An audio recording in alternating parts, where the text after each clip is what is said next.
Assalamualaikum warahmatullahi wabarakatuh. Perkenalkan, nama saya Sandro, NIM 281 dari Prodi Fire and Safety.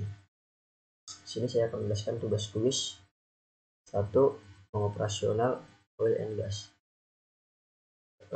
Kegiatan pokok industri migas yaitu ada 3. Ada upstream atau eksplorasi.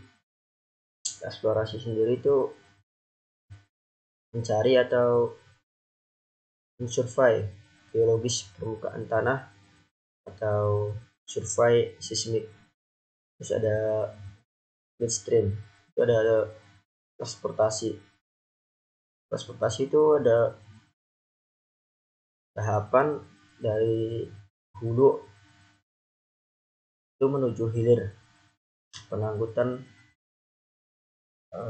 minyak dari hulu menuju hilir bisa menggunakan kapal atau kendaraan lainnya. Terus ada downstream, yaitu proses distribusi atau penjualan. Nah, dari midstream itu dari minyak yang dihasilkan di tahap pengolahan itu bisa langsung didistribusikan atau bisa dijual belikan ke masyarakat untuk siap pakai. Terus yang kedua itu untuk mengetahui tempat yang terdapat minyak dan gas bumi, yaitu dengan 1. Eksplorasi, 2. Ada appraisal atau delineation, yang ketiga ada development atau maintenance, yang kelima ada abandonment. Nah, eksplorasi itu tahapan pemboran sumur untuk mendapatkan data bahwa permukaan sebanyak-banyaknya, seperti data digging, coring, tekanan, tempat ligging, dan lain-lain untuk membuktikan keberadaan hidrokarbon. Nah, terus appraisal itu tahapan pemboran beberapa sumur untuk mendapatkan lebih banyak data dan untuk mendapatkan batas kontak reservoir baik secara vertikal ataupun secara lateral. Nah, terus ada development. Setelah mendapatkan data-data reservoir, dibuat perencanaan atau skenario pengeboran lapangan dan dihitung keekonomiannya. Terus ada maintenance. Setelah rencana pengembangan disetujui oleh pihak berwenang SKK migas, maka perusahaan tersebut wajib menjalankan rencananya tersebut dan mengatur serta memelihara sumur-sumur hingga berproduksi dan menyiapkan fasilitas produksi. Nah, yang kelima, abandonment. Setelah beberapa tahun produksi, maka kemampuan dan cadangan suatu lapangan tersebut akan menurun, bahkan hingga tidak bernilai ekonomis untuk terus diproduksikan. Sehingga pada saat sudah mencapai kondisi ini, lapangan tersebut dapat ditinggalkan sesuai dengan kaidah keteknisan dan perjanjian. Terus yang ketiga itu ada metode seismik. Nah, seismik adalah suatu metode eksplorasi yang berdasarkan pada pengukuran respon gelombang seismik yang dimasukkan ke dalam tanah dan kemudian direfleksikan atau direfleksikan sepanjang perbedaan lapisan tanah atau batas-batas batuan.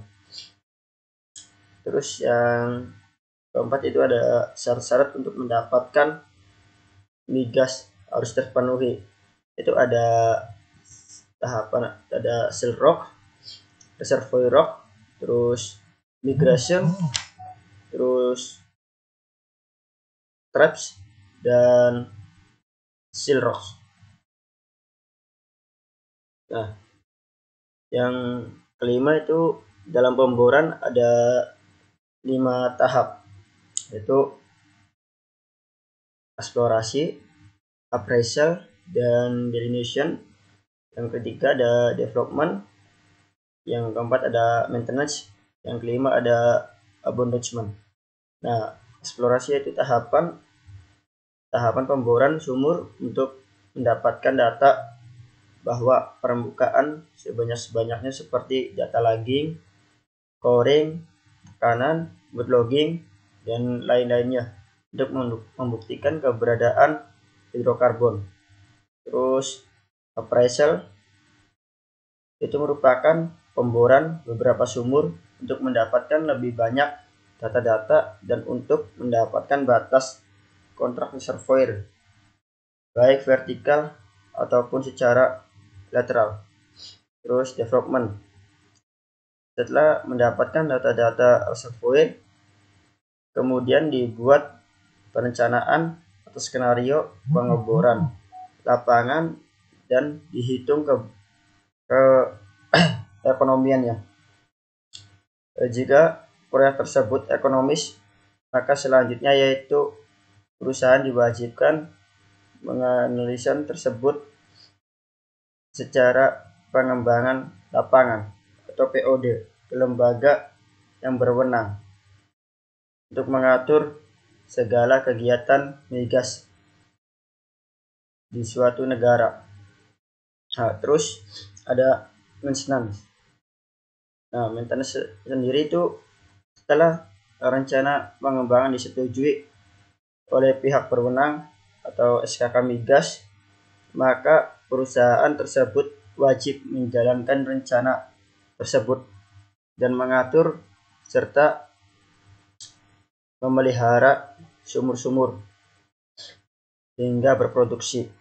Nah, ada dan kelima abandonment. Setelah beberapa tahun produksi, maka kemampuan dan cadangan suatu lapangan tersebut akan menurun, bahkan hingga tidak bernilai ekonomis untuk terus diproduksikan, sehingga pada saat sudah menjadi kondisi ini, lapangan tersebut dapat ditinggalkan sesuai dengan kaidah keteknisan dan perjanjian. Sekian dari saya. Wassalamualaikum warahmatullahi wabarakatuh.